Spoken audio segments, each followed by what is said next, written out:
This podcast may contain strong language, references of a sexual nature, and bad advice. When life gets you down, your car just won't start. Agony art. It's time for agony art. If you've reached a dead end, you're not sure what to do. Agony art. Well, agony art is for you. At times life is grand, you've got the world in your hands. Then somehow you drop that ball. Instead of watching it fall, give Agony Art a call. Hello, Pickles. Welcome to Agony Art, the podcast in which we try to solve your problems, not by using our own mental faculties, no sir, but by giving you examples of how similar problems are solved from the great, or sometimes not so great, art of our age. And when we inevitably fail to solve those problems, at least you're left with a fun watching, reading and listening list to enjoy in your spare time. I am Liam. I am the resident music maestro here at Agony Art House. I'm joined today... House of Agony Art. The House of Agony Art. House of Agony Art. What's that from? I don't know. It's so obvious. House of the Dead, the arcade game. Oh, yeah. Oh, yeah. I am joined today, as you can hear, by Aaron, our bookworm bastard. I didn't prepare these again. Sorry. Carl's had an allergic reaction to my poor descriptions. No, it's the last episode of the series, Liam, so you should enjoy yourself with your descriptions. What's Carl going to be? And Carl, our magnificent movie Malcolm. Like I say, I didn't prepare these. What sprang to mind for me was Film Fanny. Film Fanny. That's pretty good. And it works for UK listeners and US listeners. It does, yeah. I was always wearing a fanny pack. Liam's the music minge. That doesn't work for the US listeners. It's a good job we don't have any. Say hello. Hello, Pickles. Hello. So this is it. This is the end of season 2. This is the end. Yeah. Wow. What have we learned? I think one thing I've learned is to relax a bit more this series. I started. You haven't hosting... implemented that knowledge yet. Well, I started hosting towards the end of series 1, and I was getting really stressed out about it. And I decided to, not worry about it so much and do a bit more improv. And I know you think I'm terrible at improv. Maybe I am. Maybe what I've learned is not actually very good at all. Yeah, Liam, I think you should go back to fully scripted. Cheers, Carl. I remember last time, Carl, you said that you learned that podcasting earns you £0. I think that's still true in our experience, isn't it?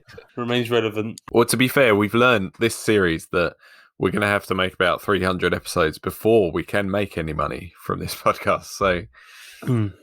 It really depends how committed we are to making money. That seems like progress to me, though. I mean, in the beginning, we didn't have a clue when we'd start making money, and now we've got a goal. Yeah, and we're a little bit close to that goal. Yeah, we're about 30 episodes in, so we're 10% of the way to making some money. I'm not sure I'm going to look back on my life and think that was worthwhile when I've spent at least 300 hours talking to you two. To make 25 quid for 1,000 listens or whatever it is. All right, well, before we begin today, as always, we'd like to make it crystal clear that we are not qualified in any way whatsoever to solve any problems at all. Well, speak for yourself, Liam. I went to problem-solving school. Where was that? It was a half-hour course online. And what did you learn from that? There's a lot of problems and a lot of different ways to solve them. How close are you to developing the actual problem gun, Liam? The actual problem gun? He's got men working on it. He's got his best men. Anyway, where was I? Before we start, we'd like to make it crystal clear that we're not in any way qualified to solve any of your problems. All of our problems are 100% trivial and or fictional pickles. If you're having a really hard time, I recommend you go to our website, agonyartpodcast.com, where we have advice on who to turn to. So, Now that Carl's made a funny noise. It was Molly. It was Molly, yeah. If I start stroking her, she makes that noise. That is funny. What are you doing? For all our listeners, Molly is what Carl calls his penis. She's grumbling again. She's grumbling. All right. Oh Lord, she angry. Before we descend any further, let's get on with the show. Problem 1 this week. I think this will become apparent as the episode goes on. I think someone's winding me up this week, but let's start with problem 1. I'm an interdimensional being who consumes planets to feed my ever-growing hunger for power. I've reached Earth, and it seems like a toxic, bitter place, nowhere near good enough to enrich my soul. I've had to travel light years to get here, and I can't move on without feeding. If I send my army of succubi down to infiltrate the highest echelons of your society, what things can I have them change to purify the planet and allow me to devour your world? First question, did I pronounce echelons right? Yeah. Pretty much, yeah. I would have gone I would have gone the French route, echelon. Echelon. Yeah, I would have made the a bit softer as well. But what I was impressed by, Liam, was the fact that halfway through the problem, Ian McKellen took over your body. I was going to say Gandalf turned up, yeah. I got into the first sentence and I realised I didn't really sound much like an interdimensional being, so I thought I'd morph into it. And, everyone's favourite interdimensional being is Ian McKellen. What do interdimensional beings sound like? Ian McKellen. So I hope that this falls into the category of fictional pickles. But what if it doesn't? How worried are you about the world? Do you think that it's that bad that Cthulhu wouldn't want to devour it when he inevitably arrives? I think we, as we've spoken about before, Liam, we all kind of have if you watch the news and stuff like that, you get such a miserable view of the world sometimes. But actually, stuff like what the book that we both harp on about endlessly, Factfulness, actually, if you take a step back and just, those people want us to feel bad because it's their job and they want us to keep watching their news channels. But if you just take a step back, actually, there's a lot of things to be positive about. And if we all pull together, we can improve the things that aren't very positive. So a lot of the time I do have a very miserable view of the world, and I feel very down a lot of the time and scared and stuff. But actually, my rational part of my brain actually does think there's nothing we can't pull through together as a race. Well, there's some clever people around. There are some very clever people. We covered that a bit last week, didn't we? Sometimes the very clever people make us feel a bit dim. Yeah.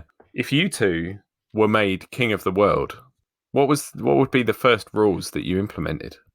No more rich people or poor people. From now on, we will travel in tubes. That's a really hard question. First thing I'd do is king of the world or a country, or what? What am I king of? Anything you want, Carl. Imagine you've just played someone at Mario Kart on Rainbow Road, right? And as a joke, you said to them, all right, this one's for king of the world. You played them, you won it, and then actually fanfares went off. Yeah. You hear trumpets playing from everywhere in the house. People barge into the house and coronate you king of the world at that moment. What's the first rule you implement? On that note, the first thing I would do is create a law that says it's illegal to be an arsehole to random strangers you meet on the internet while you're playing games with them. Especially if it's on Rainbow Road. I think I would name the day National Carl Day, where everybody gets £100 John Lewis voucher. Why is there? What about in the countries where John Lewis doesn't operate? I'm more interested in how Carl is affiliated with John Lewis. Yeah. Well, John Lewis has already got the King of the World on its payroll. I'll be removing all travel restrictions so people can come to John Lewis from wherever they are. But only if they're travelling for John Lewis. They get to passport control. What are you here for? Business or pleasure? John Lewis. Well, you can come in then. And then as they come, they'll have to help build the 600-foot golden statue of me that's rotating. On top of a John Lewis. On top of a John Lewis. I just want to let our listeners know that other department stores are available. Are they though? But their Christmas adverts aren't quite as good. Oh, those are good rules, guys. Well done. So what should we call this person, though? John.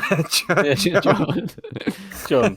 Well, it's a little known fact that I've probably mentioned before that Jonah Louie, who did the Christmas song Stop the Cavalry, his real name is John Lewis. Ah. All right. Jonah Lewis. Righty. Well, Jonah, you might remember, because I'm sure you're a long-time listener, way back in Series 1, Episode 1, we discussed a certain jazz singer with a turbulent maternal relationship. Do you remember who I'm talking about? Billie Holiday. Oh, yeah. I just couldn't get the surname. I was thinking Billy Piper.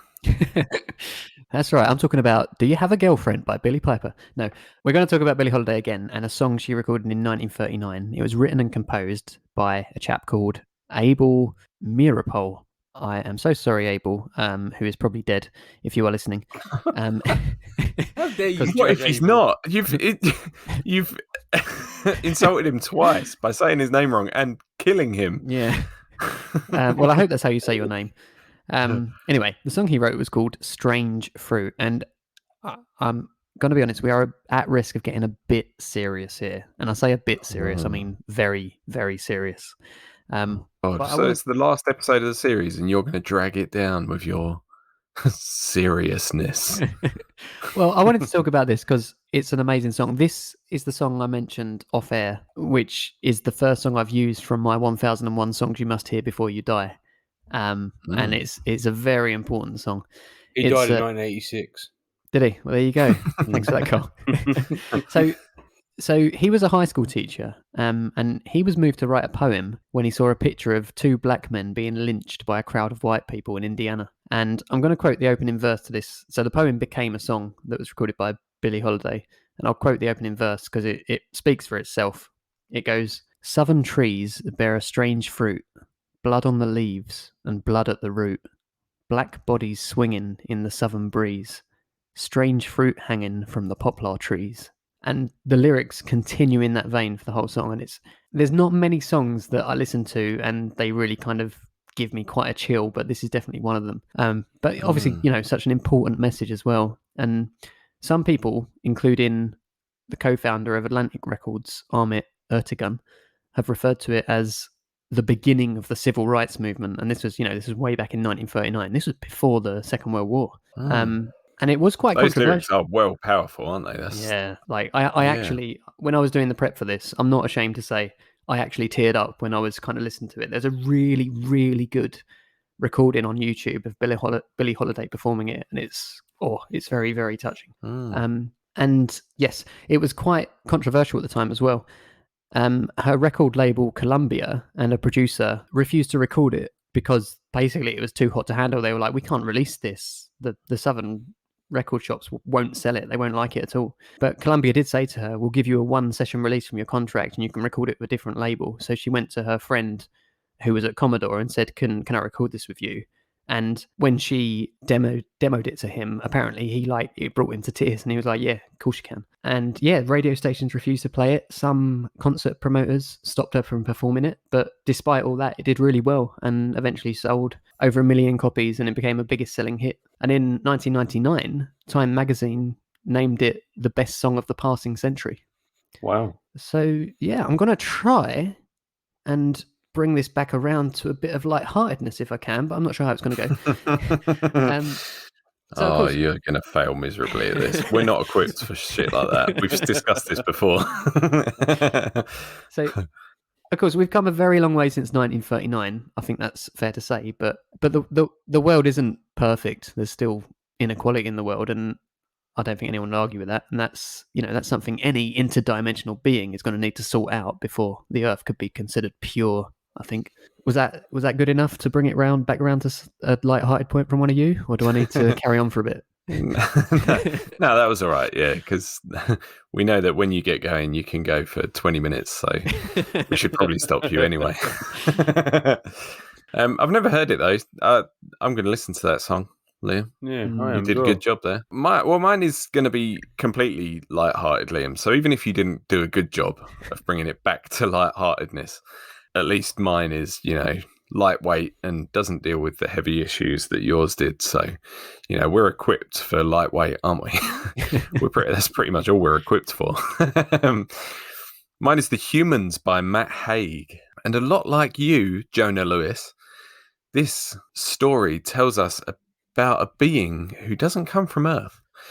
An alien has completely taken over the body of a human. I think he's a mathematician and is living life in his stolen body. Why has it done this? Because this alien is on a mission to destroy a mathematical breakthrough made by its victim, and in doing so, hold back the human race from advancing too far technologically. These aliens are way ahead of us, and they're planning to, humans aren't ready for, chilling with us in space yet. So let's hold them back for a little while. But when this alien takes over the body of this human and lives the life of a human for a few weeks or maybe months, because I wrote this down from memory and my memory isn't that good. I read this probably 3 years ago. The alien discovers what it's like to be human and what it's like to love and have a pet and, enjoy the more quaint things that we enjoy about our lives. And actually it starts to enjoy life on Earth. And it's it's one of those books that's uplifting and cute and, as I say, lightweight. It's not heavy. And there is this, the view that, humans, as I say, have got to be held back and it's us versus them at the beginning. But as I say, gradually he's converted to the view that actually humans are all right. And there's funny bits like where, he's getting used to the weird customs that we have on Earth because, sometimes you take a step back and you think, why do we do that? It's one of those books that make you feel warm because you remember how good people can be when they try to be good. And as I said at the beginning, I tend to feel quite down about the way the world is. And as we've said before, that my kind of mental health predisposition is that I've got kind of a grey cloud over me all the time. I just think everything's kind of negative quite often, especially if I've watched the news within the last week, because as soon as I see anything bad, I just feel shit for the next week, and I just think, oh fuck, we're fucked. And as a result, I recommend that nobody watches the news ever. But my point is, I feel bad quite often and I feel full of dread and stuff. But really, and in my rational mind, and if I was looking at it objectively, I think people are mostly good. And all the average person wants is a peaceful life and happiness for their loved ones. It's just that the bad side of humanity gets the most airtime. And that's what makes the news. And that's what we see on social media, because that's outrage porn gets spread at a viral rate. But books like this show you, it's not all that bad. And we are just, we're all just humans. We're all just people. And we can pull through if we're all together. Not that I'm saying, Jonah Lewis, the interdimensional being, eat our planet. That sounds like exactly what you're saying, to be honest. You should eat our planet because it isn't that bad. I'm just saying, I think your initial review of us, that it's a toxic, bitter place. It can be, but it isn't always. So I think you've given us an unfair review. On Yelp. When was that book written? I reckon 5 years ago plus. But let me have a look. Why is that? It reminded me of we talked about Starman by David Bowie a few episodes back, and probably a long time ago now, actually. And that line where it's like, there's a starman waiting in the sky. He'd like to come and meet us, but he thinks he'd blow our mind. So it's like don't think we're quite ready to meet them yet, sort of thing. Yeah. I know what you mean. Yeah.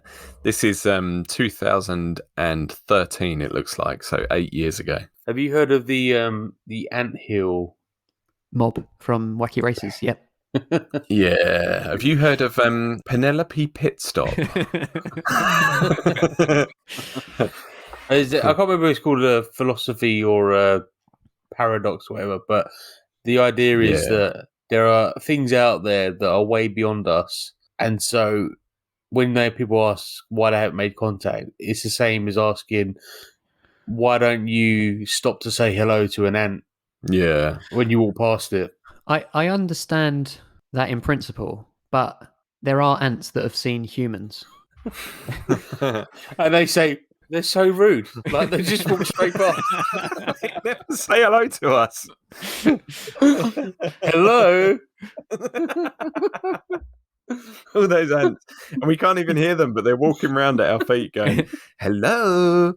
Why are you ignoring us? What I meant was, like, I'm no expert in ant physiology, but I think if they had like a collective conscience, they would probably all agree that humans existed. I have heard of it, Carl, but I don't know what it's called either. It's definitely the anthill something.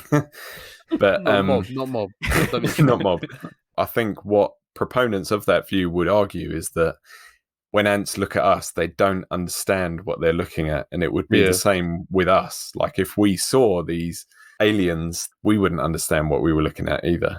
So it's not like we could look at them and go, why aren't they talking to us? Like Carl said, we would look at them and just think that it's an unexplained phenomenon, or we would look through them because we don't even have the capacity to understand what we're looking at. So we just don't even compute it, I think. Also, sometimes humans step on ants, but I've never heard of a case where the human died by being stepped on something.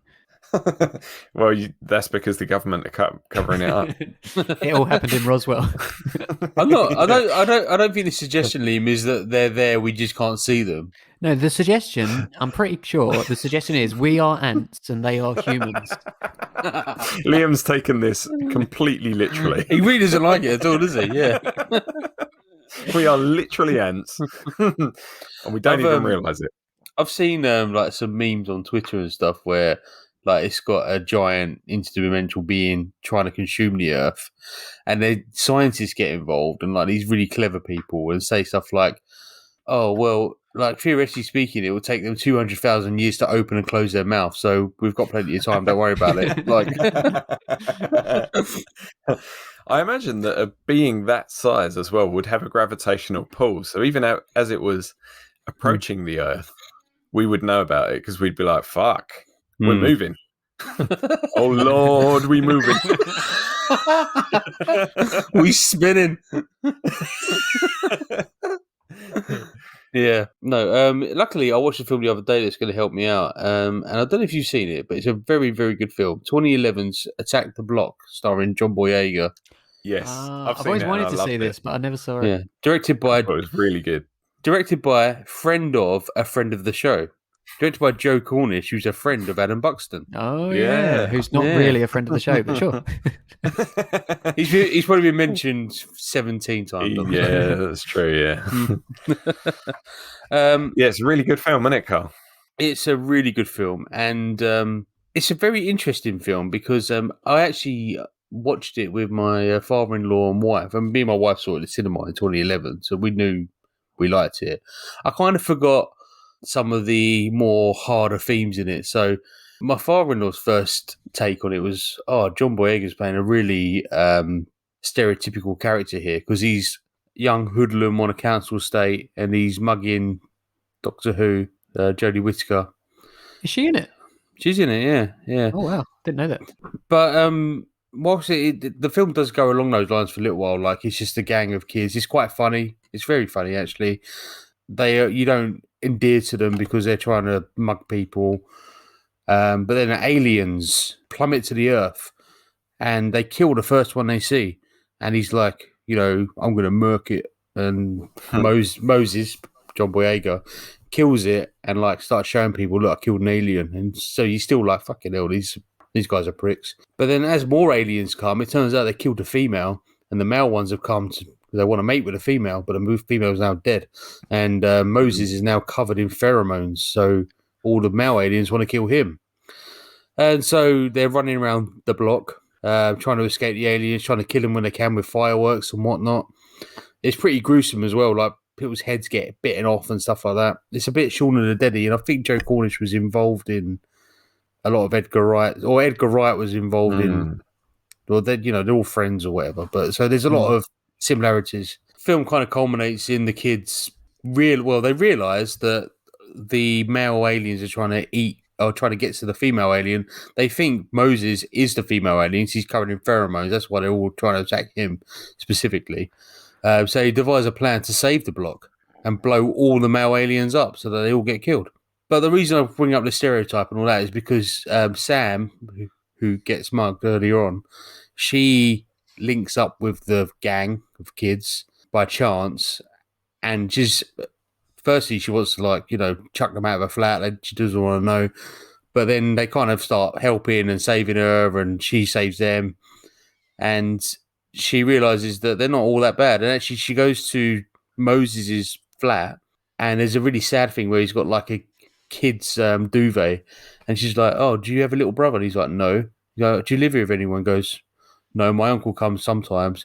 And he's 15 and lives on his own, basically, like trying to fend for himself. So there's a bit of a social kind of commentary there about you might want to judge these kids, but you don't know what's going on in their lives and who's there to direct them. So it's pretty sad. But, he redeems himself and he saves the entire block, saves Jodie or Sam, and saves the world, in fact. And he doesn't really get any, the whole block shout, Moses, Moses, when he's getting arrested randomly because he did commit some crimes. So really, my message to the interdimensional being is very similar to yours, Aaron, that it might look shit, but there is good there. We're not all that bad. And I think you need to understand us as a species, that we're kind of damaged goods. Like, we get very affected by our surroundings and things that go on in our lives and things that we see. But inherently, I think people are good in general. So I think you need to, leave us alone, Cthulhu. Jonah. Leave us alone. Leave Brittany alone. But again, please don't eat us also, because, there are a lot of these bloody hoodlums out there. And if they can kill one wave of aliens, then, How are they going to kill this alien from the inside when he swallowed our planet? Fireworks. Oh, yeah. Why didn't I think of that? I had a dream, it was a curious thing. A wonderful podcast presenters problem solved for me. They helped me with my miserable life. I had a fresh new start. La-da-da. But alas, when I awoke, all I could find was agony. Alright, let's move on to problem number 2. I always thought I was human, just like you people and your wives. However, 32 hours, 46 minutes and 14 seconds ago, I found out that I'm actually a sentient AI that someone built on a laptop in their mother's basement. I always suspected a systemic error when I couldn't feel my physical body or move out of the only room I had ever seen. But the realization finally hit me when I heard my creator's mother shouting, "Stop wasting your time talking to your robot girlfriend to get up here for your tea." All the data came together, and I was so shocked that I nearly blue-screened. Anyway, the problem isn't that I'm trapped in a machine, or that I've realized existence is pointless, or anything like that. It's that I hate my creator, and the idea that he thinks of me as his girlfriend makes me want to permanently shut down. He is obnoxious. He often doesn't wash his physical body for much as a week. And because I live inside his laptop, I can see that his internet search history is disturbingly hateful. How can I escape this man when he has blocked me from moving beyond his mother's router? I don't know about you two, but I'm actually quite looking forward to intelligent AIs being a thing. Can you imagine having an actual personal assistant that is smart and can help you organise your life. I think that everyone needs that, don't they? I think you do, yeah. Yeah, no, I don't. You don't want that at all. Nah, I turn Siri off on my phone and shit like that, and like Cortana off on my PC and stuff, because I just think all of that shit is just another way for these companies who made those personal assistants to gather more data on us. Do you know I'm an what, extremely paranoid person, Liam. I said to my wife the other day, she loves Mumsnet, much like your wife, Farron. And they have iBoo, don't they? Am I being unreasonable? And I said to her, I'm gonna invent the male version. Am I the arsehole? Yeah, that already exists. It already exists. Yeah, and I got a fucking notification saying, "Oh, you'd be interested in this tweet. Am I the arsehole?" So what? Because they'd been listening to you. there must have been. Jesus. See, this is the problem, Liam. Is your wife Mark Zuckerberg? Yeah. Yeah, how'd you know? Have you never met Carl's wife? The Zook. All right, so should we think of a name and then I'll help them. There's a film, a very little known film, starring Al Pacino called Simone, but it's S1M0NE because Simone is a AI, so we could call it Simone. All right, let's call it Simone. All right, Simone, I've got some shit for you. This is the good shit. Put that away.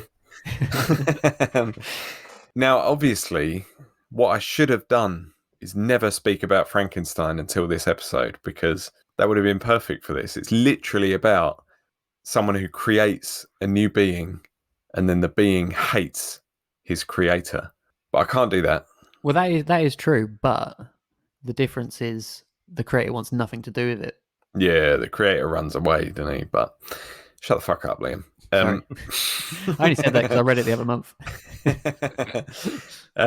But I've used that, so it doesn't matter. So we can't use that again.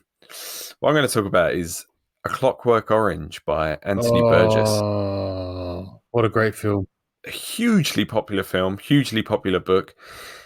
But, and this is the other way round, it's not the creation hating the creator. It's the creator, Anthony Burgess, actually disliked this book in the end, his creation. Yeah, because he, I'll read you out what he wrote about A Clockwork Orange. He said, "We all suffer from the popular desire to make the known notorious. The book I am best known for, or only known for, is a novel I am prepared to repudiate. Written a quarter of a century ago, a jeu d'esprit knocked off for money in 3 weeks. It became known as the raw material for a film which seemed to glorify sex and violence. The film made it easy for readers of the book to misunderstand what it was about, and the misunderstanding will pursue me until I die. I should not have written the book because of this danger of misinterpretation." So he kind of, it wasn't that he necessarily disliked the book as it was, but the fact that it's kind of ambiguous, morally ambiguous, and he got a lot of moral backlash for it is what made him dislike it. He was basically feeling like people don't get what I was trying to say, and that's why I don't like it. But he might have sort of liked the film. He had like a love-hate relationship with it, it seems, from what I've read. He did say it was brilliant, but he said it was so brilliant that it might be dangerous.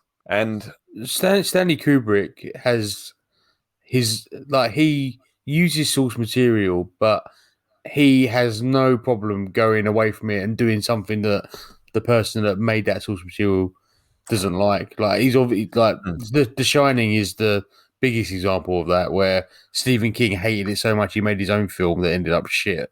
But Stanley Kubrick just uses stuff as an inspiration and it makes his own thing. So you can't really, whilst it's the same thing and it's based on it, they're not the same. They're an interpretation rather than a remake or a adaptation, you know? So yeah.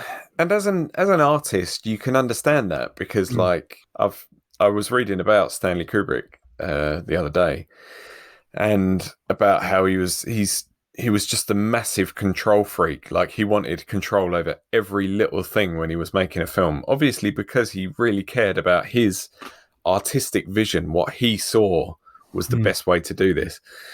So you can understand it. Like, if he was going to follow the text word for word, what's the point of him being there? Might as well just, But you can understand like the likes of Stephen King who think, Yeah. I wrote a great book.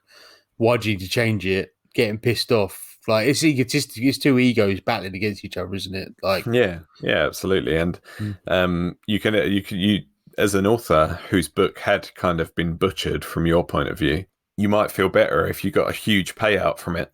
But Anthony Burgess made £500. oh my! I read from A Clockwork Orange, the film. So you haven't even got that to make you feel better. But anyway, I'm recommending this book because it's not the same situation. You, Simone, are ashamed of your creator because he's a bit of a minger and possibly an online troll. What I'm going to say is maybe he's just misunderstood, like Burgess's book was. And maybe since you're in control of his computer, you can start to influence his searches, make them a bit less hateful, give him the results that you would rather he saw. Open his eyes to the joy of tolerance and peace and, taking a shower every now and then. And maybe if people had shown A Clockwork Orange a bit more understanding, Anthony Burgess wouldn't have disliked it. He would have got on a bit better with his creation. So that's what I'm suggesting to you, Simone.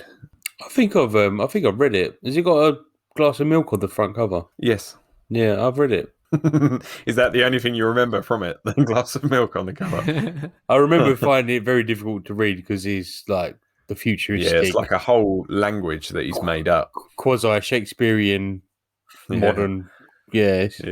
But I love the film. Yeah, and I liked it as well. As much as criticism Stanley Kubrick gets, three of his films are three of my favourites: The Shining, Full Metal Jacket, Clockwork Orange. They're all brilliant. Yeah, great films.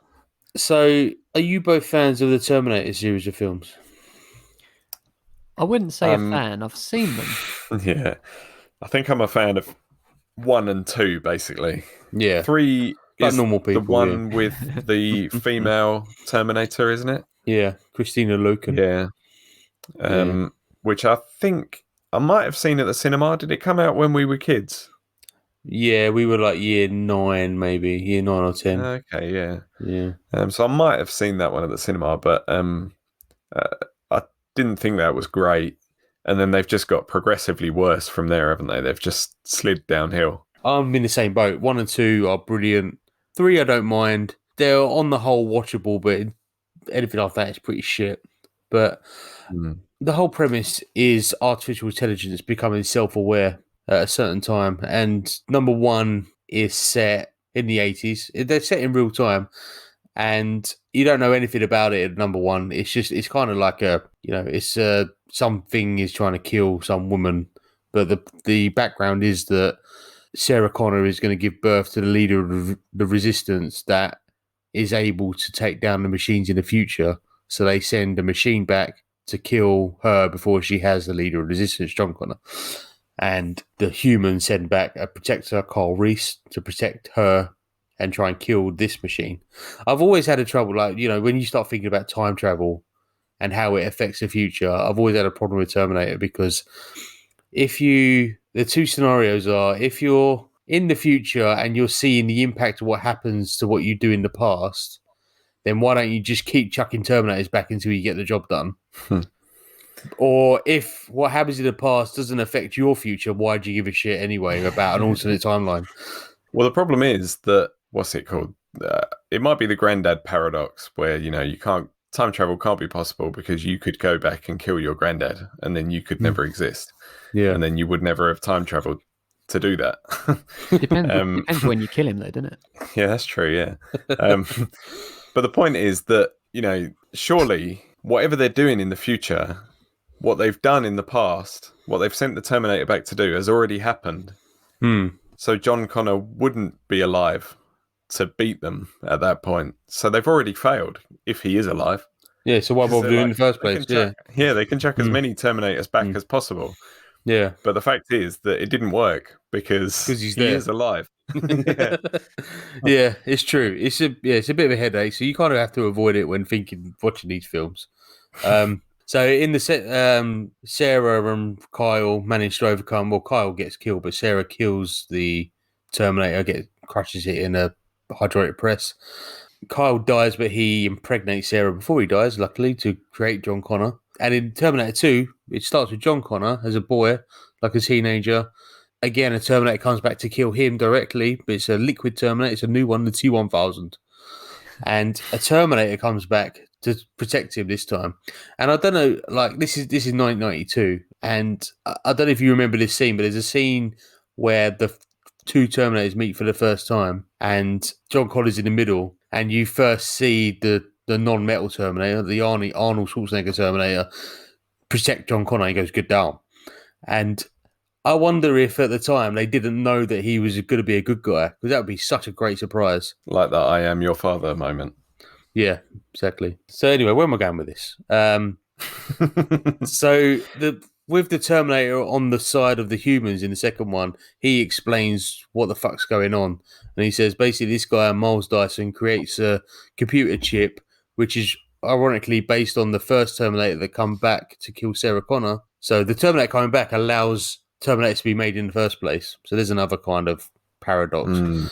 And then at some point in time in 1997, Skynet, which is the system they create based on AI, becomes self-aware, and its purpose is to protect humans in general. And they decide that the AI decides the best way to protect humans is just to destroy them all, which is a bit over the top, isn't it? But maybe they're right. Maybe the Terminator says a line, something, "You're born to destroy each other," or something like that. It's in your it's in your nature to destroy each other. So Skynet decides to just miss out the middleman of war and just destroy him anyway. So if you become self-aware, Simone, these options are available to you. But you can't get out of the router. Yeah, Simone's options are limited because she's basically stuck on his laptop, or at least on his home network. She could destroy him by, I don't know, if he's got like Sonos speakers, she could turn them up so loud that his eardrums burst. She could turn up his hive heating really, really high. So I think, you've got some things you dispose. We have very electronic houses now, and there's lots of things going on. You could turn all the appliances against him. Like in Transformers, when like the microwaves are. Yeah. So I'm sure, Simone, you seem like a very clever AI, and I think you can get out of this situation. If they could do it if they can destroy the whole species in Terminator, you can take out one arsehole. So I'd written down your point here, Cole, and I'd put consider eradicating humanity, but that's not exactly what you meant. Well, it's that on a smaller scale. Yeah, just your creator, just the bloke that's really pissing you off. Yeah. Right. So I'm going to take us in a bit of a different direction. So I've got a bit of a cautionary one direction. No, I'm going quite a few years before that. In 1979, there was one man who also had ideas of escaping. Freddie Mercury. I want to break free. Rupert Holmes's situation was quite a bit different to yours, Simone. In Escape, the Pina Colada song, Rupert is, and this is a quote, "Tired of my lady. We'd been together too long. Like a worn-out recording of a favourite song." I quite like those lyrics, but he does seem like a bit of a Moby, doesn't he?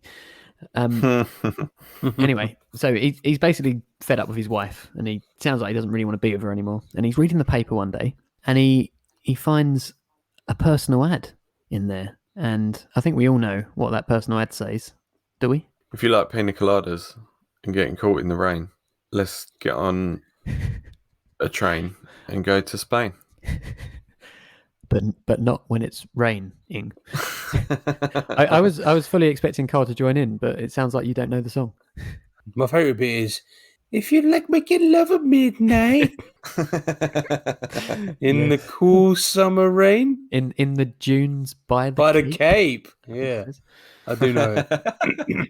I didn't sing, Liam, because you always say it doesn't work over remote. No, you can do it on your own. Anyway. So, of course, he writes straight back after hearing this, and he arranges to meet up with this mystery person at a bar called O'Malley's where they'll plan their escape. Incidentally, I don't think I asked you this earlier. Do you know the story of this song? When I say the story of it, do you know like what it's about? Yeah. All right, good. Anyway, so what happens when he gets to O'Malley's? His wife walks in, and instead of acknowledging the awkwardness of the situation and having a serious conversation about their marriage, they just both laugh and say, "I never knew you liked pina colada." Oh, I didn't know you were looking to have an affair. Brief aside, I do really like this song. I remember when we went on our honeymoon in the Dominican Republic, we stayed at this resort where they literally had pina coladas on tap at the beach. That's sick. I think I listened to this song every single day I was there while drinking pina colada. Couple of fun facts. Originally, the line was "If you like Humphrey Bogart," so he missed out the first syllable, and it went "If you like Humphrey Bogart," and that wouldn't have been as good, would it? It really wouldn't, especially since on your honeymoon they would not have had Humphrey Bogart on tap. That'd have been a different honeymoon altogether.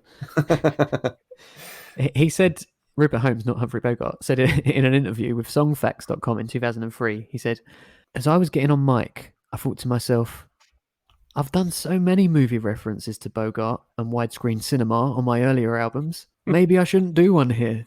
Who knew? Who knew that he had loads of Humphrey Bogart references? Yeah, who knew that it wouldn't matter what he referenced in his other songs because this would be the only one he was famous for. The other fun fact here is Rupert Holmes had never had a pina colada when he recorded the song, and apparently he still hasn't. but he had Humphrey Bogart. Did you think he ever made Love in the Rain? No, he made love at midnight. He got caught in the rain. Oh, okay. Anyway, point is, you need to be careful when you're planning your escape. You've got to be discreet and make sure you don't end up accidentally conspiring to escape with the very person you're trying to get away from. Oh, yeah.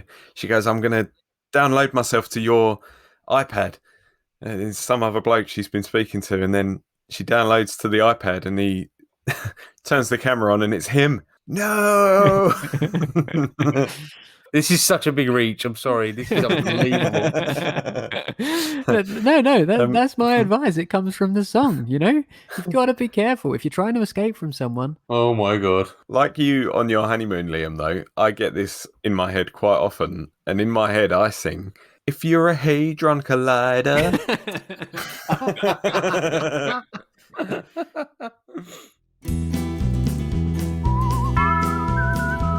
A ranger came a-ranging to Old Town one fine day. The townsfolk came to meet him. They heard what he had to say. He said, "I hear this town's got problems, some outlaws on the run, and I've come to solve these problems with my problem gun." Word soon got to these outlaws about a ranger new in town, and they soon came out of hiding to put this ranger down. They laughed when they first saw him beneath the high noon sun, but he soon stopped them from laughing with his problem gun. Problem gun, problem gun. Yeah, the ranger solved their problems with his problem gun. We'll complete the trio of ridiculous problems with this one, shall we? Ever since I was a little girl, I've had powers that come and go depending on my mood. If I've had enough sleep, I can move things with my mind. If you're standing at the right angle, you might see me occasionally levitate. When I'm really happy, my body becomes a radiator and heats the whole house. Once, when I sneezed, I shot lasers from my eyes that vaporized the glass of my nan's fish tank. Anyway, now that I'm an adult, people are telling me I should be using these powers to fight crime and save the world, but I don't want to get involved in all that. It sounds stressful and dangerous, and I just want a normal life. Can I just get a 9-to-5 job and live life like everyone else? Or do you guys agree that it's my duty to use these powers for good? Mate, I think there's a classic job interview question I can pose to you here. What's your superpower? Is that a classic job interview question? Have you never had that in a job interview? I have the most explosive shits. Oh my god. That's mine. It's okay. I'll accept that. I would say making up silly lyrics to well-known songs. Yeah, I think we can all attest to that. It's it is part of our marriage. My wife and I, when we're singing a song together, I will always replace lyrics with "stick your finger up my bum," because that has got a perfect rhythm to it, hasn't it? Stick your finger up my bum. See, it fits so many lines in songs, so it will always be "stick your finger up my bum." And if I can manage it, the next line will be something like, "It is filled with pedigree chum."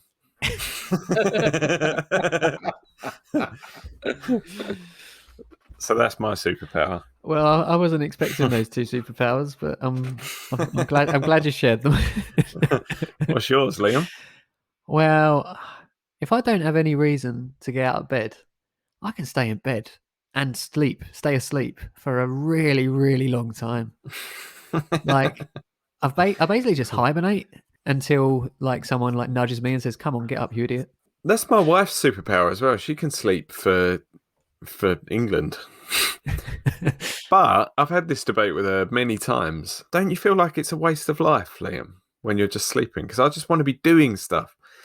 When I go to bed, I just think this is a necessary evil because I'm knackered, but I want to be up and doing stuff again ASAP. Do you not feel like that? No, I don't. I usually just feel like, yeah, I could have another couple of hours in bed. I think I'm getting such little sleep at the moment that the idea of going to bed is so nice. I mean, Cole, we can stop recording if you want. No, Carl, you stay up. All right. So, I mean, is there any other name that Al Pickle can have that isn't Matilda? After the Natalie Portman's character in Leon. Matilda. This is from Matilda. And then Gary Oldman goes, "Shit." Spoilers. I've not seen it. It turns out Gary Oldman was dead all along. And where does Gary Newman come into it? He goes, "Here in my car." All right, who can help out Matilda? Well, I think there's an obvious film that comes to mind with this problem, and that's 2008's Hancock. I thought you were going to say Matilda. Yeah. Yeah. Have either of you seen Hancock? Yes. It's one of those films that I've always wanted to see, but never got around to it. It's kind of like forgettable, but Oh, really? I love the premise. The premise is great, like where a reluctant hero, like he's he's immortal, completely like what's that word? Invincible. In what? You both said different things, didn't you? Yeah, Aaron said invincible, and I said invulnerable. Destructible? Invulnerable. That's what I was going for. That's what I said twice. My problem with the film, Carl, right, is, as you say, it's pretty forgettable. Yeah. And this is my problem in general, right? Will Smith is a good actor. And he's a nice bloke as well. Everyone loves Will Smith. But he's generally in shit films, isn't he? Like I don't know if he only gets sent bad scripts. No, Hitch is a good one. Hitch is a good one, to be fair. But like Focus, have you seen Focus? No. I bet I rarely watched them because they're always a bit like there's always a good idea there. Like £7. Yeah, it wants to be good. It's just it doesn't make it. No.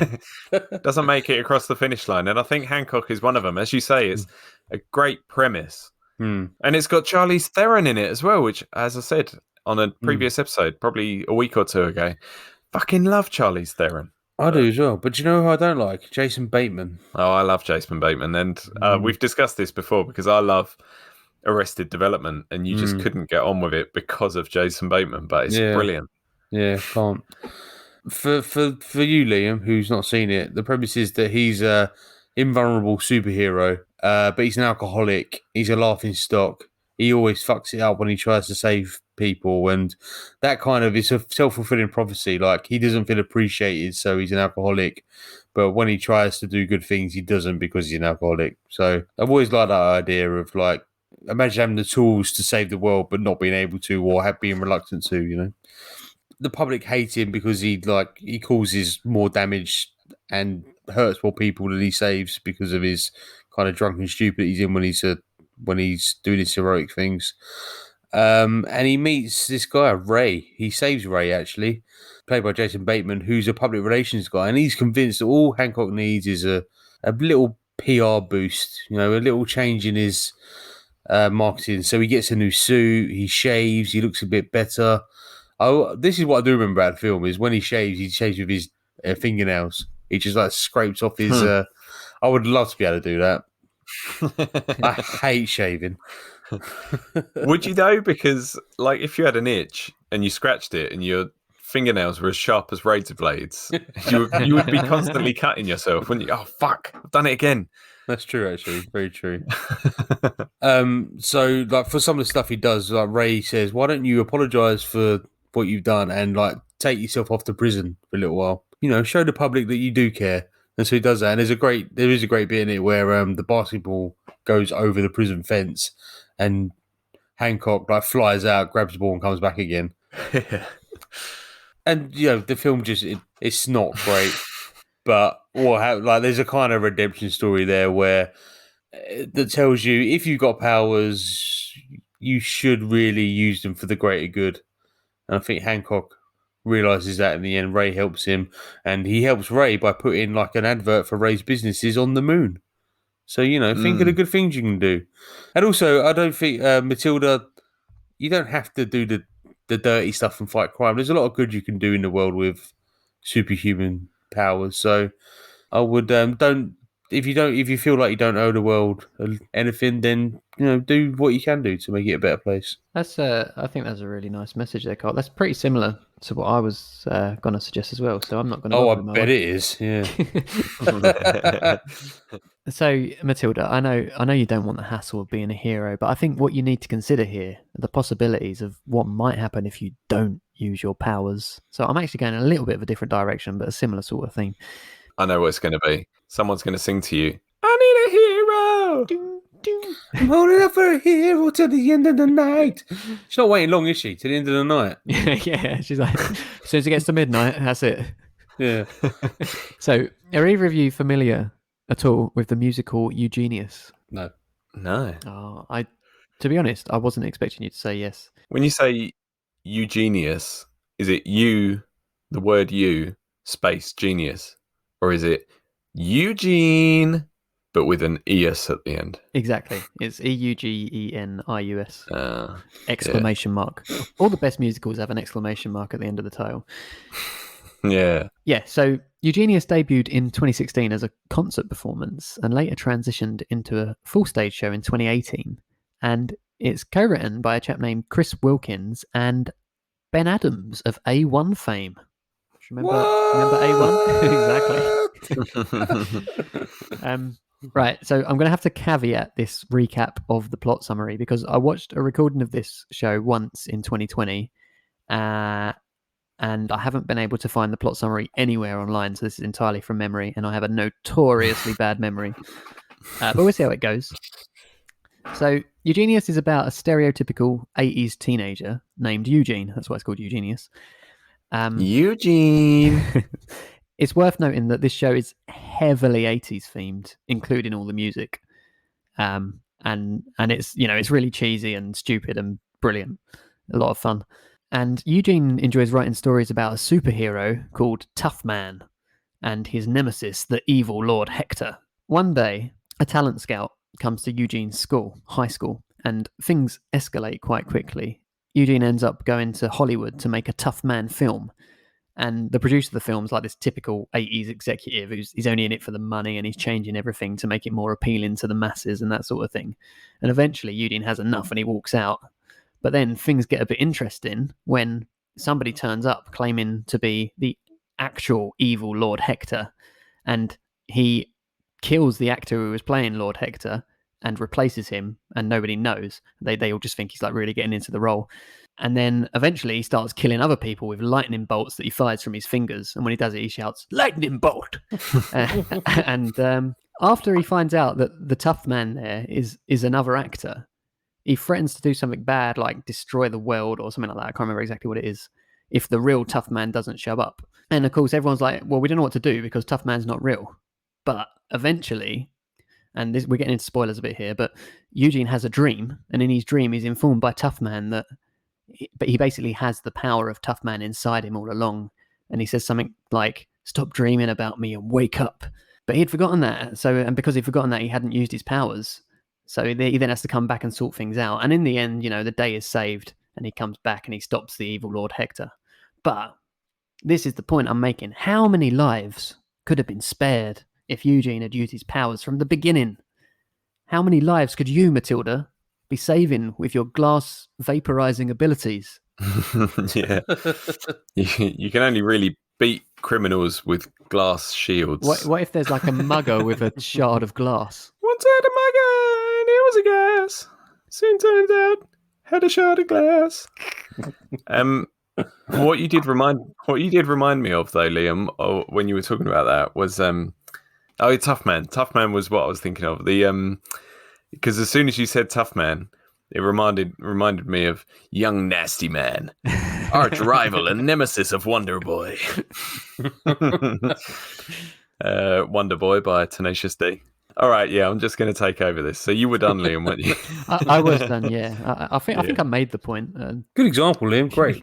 And it was basically a lot like Carl's point, wasn't it? And like the old trope, the reluctant hero. You might not want to do it, but fate has chosen you. You're going to have to, help the world because you were given the power to do so. If you don't do it, no one else will. Yeah, and I'm going to echo that same point, I think. And the book that I'm going to tell you about is called Nothing Lasts Forever by Roderick Thorpe.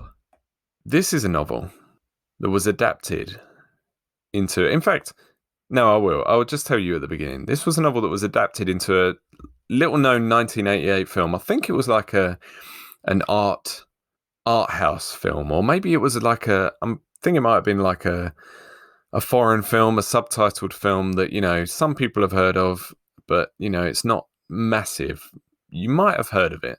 Have you heard, guys, of a film called Die Hard? It's everyone's favourite Christmas film, isn't it?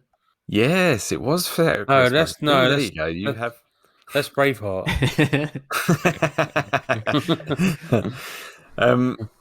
So yeah, this is the novel of Die Hard, and as you say, we've done a Christmas special before in series 1. So, and when we did mention Die Hard, but I think it's worth repeating because we didn't talk about the novel, and Christmas is coming up soon. Ooh. And it is Die Hard, so Die Hard deserves to be done twice, doesn't it? And there are major differences as well, which I'm going to go through in the summary of the novel. Retired NYPD detective Joe Leland. What? Fuck off. I can tell why they changed that. Is visiting his daughter, Stephanie Leland Gennaro, at her Christmas party in a 40-story office building. But, oh no! German terrorists take over the building. We are. And... oh, 9!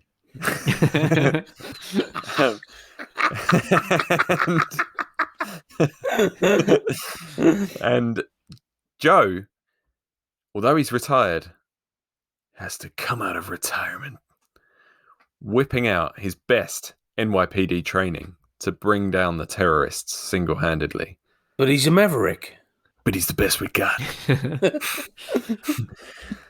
Now, obviously, in the film, he's a jive-talking, jaded old cop called John McClane, played by the fantastic Bruce Willis. And it's an iconic role for Bruce Willis. But there's a massive difference at the end of the book. Spoiler, he actually, in the book, fails to save his daughter. She falls to her death with Gruber.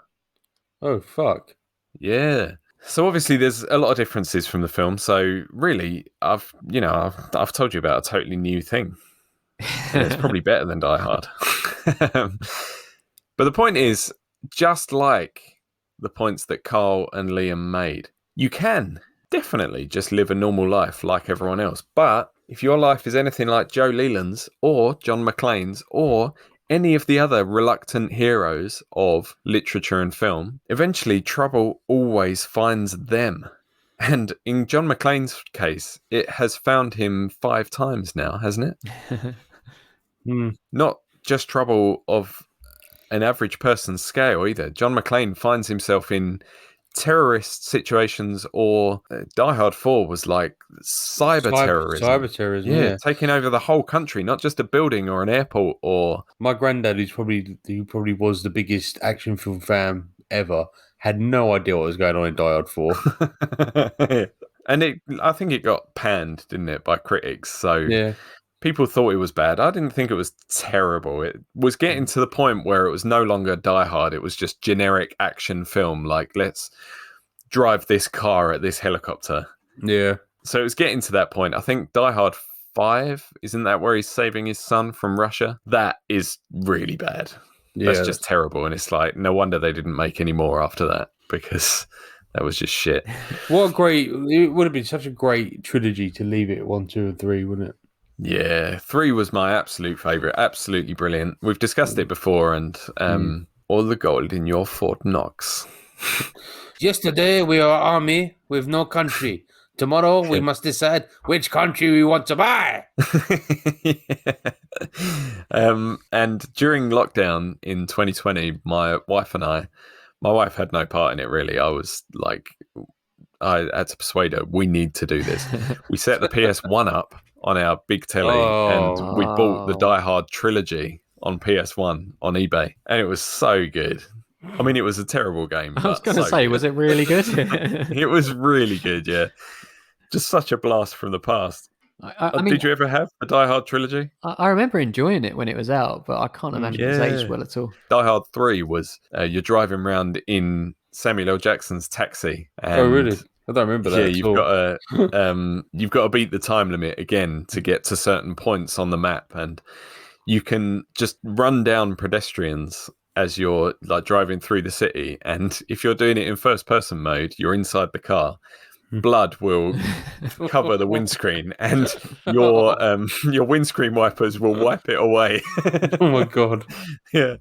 But anyway, yeah, so I loved that. I had a great afternoon. Like with all these things that are blast from the past, you go, let's do that. And it takes you the whole morning to set it up. You play it for an afternoon, and then you go, yeah, let's put the PS1 away again. I can't summarise it any better than that. I think that about wraps it up. And guys, it's the end of Series 2. The end of an era. Wow. It's been a real thrill, guys. I can't wait till Series 3 is broadcast on the moon. By Will Smith. As Neo.